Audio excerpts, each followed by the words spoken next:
Now we're going to do paper sewing.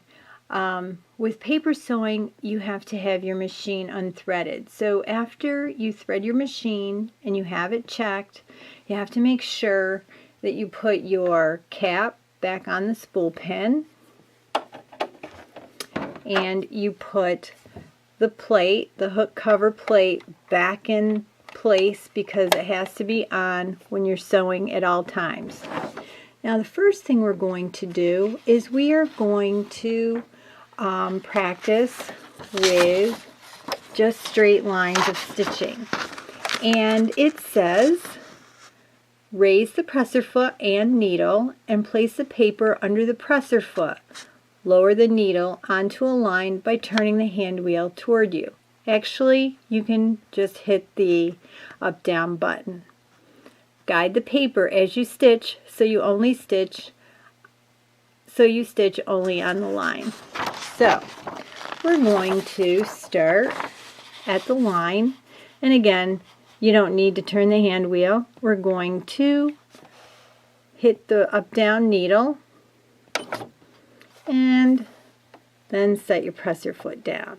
So what's going to happen if you don't have your presser foot down is it's going to jump all over. So if your machine does this,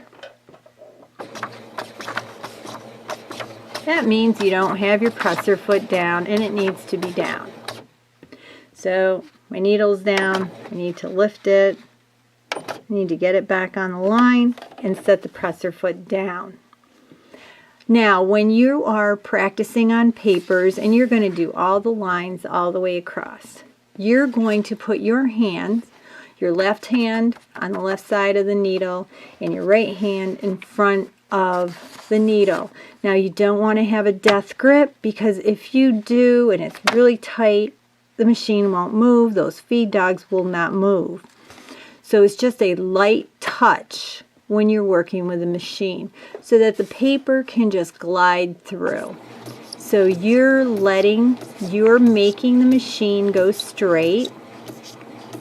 Let the paper just slide right along your fingers.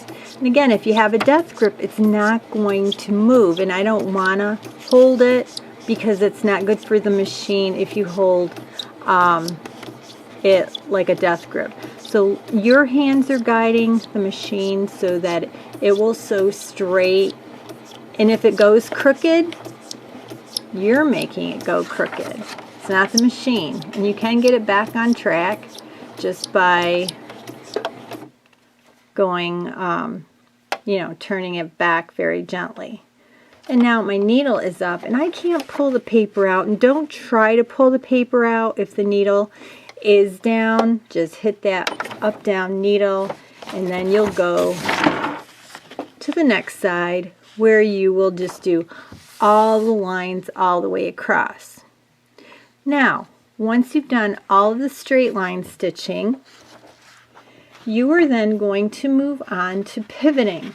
Now pivoting is turning a corner, and so you're going to do the exact same thing.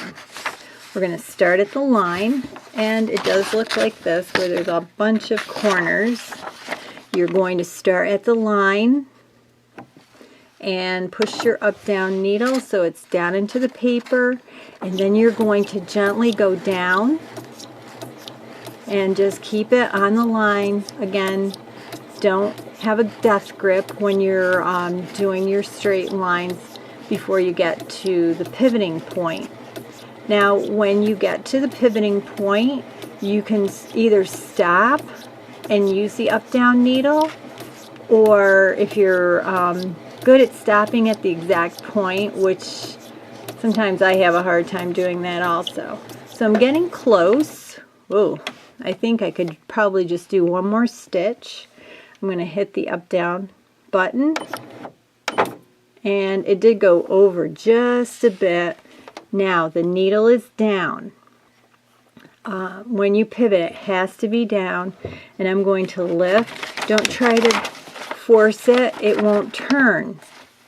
So you've got to lift the presser foot lifter so that the presser foot is up. Turn, and put your presser foot back down. Now it is a little off, but I can get it back on track. So I'm going to just kind of glide it back and then go all the way to the next corner. Now again, when you get to the corner, you can slow it down and just use the up-down needle before you get to the corner. What I don't want you to do is not forget to put your presser foot down, because when you do that, when you're sewing, your stitching is going to be very loose and crooked. Okay, I'm going to hit the up-down button. One more. Just, it went off a bit, but that's okay. We can get back on track. And again, if your presser foot is not down, it's going to do this. And if it's jumping all over, that means you need to stop and put your presser foot back down. I'm just going to see if I can get that. There we go. Down. And you're going to do that all the way around. Now in your design folder, on the checklist, it tells you that you need to do 2 to 3 practice sewing papers.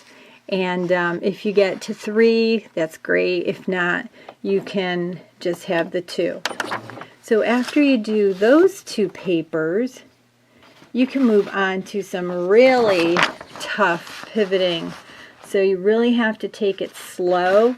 Stitch, pivot, and you're going to do this where you there's a start point and then it ends over here. So you can do all 3, and that's all you have to do, because I do need to check it off in your design folder, and then we will move on to working with fabric.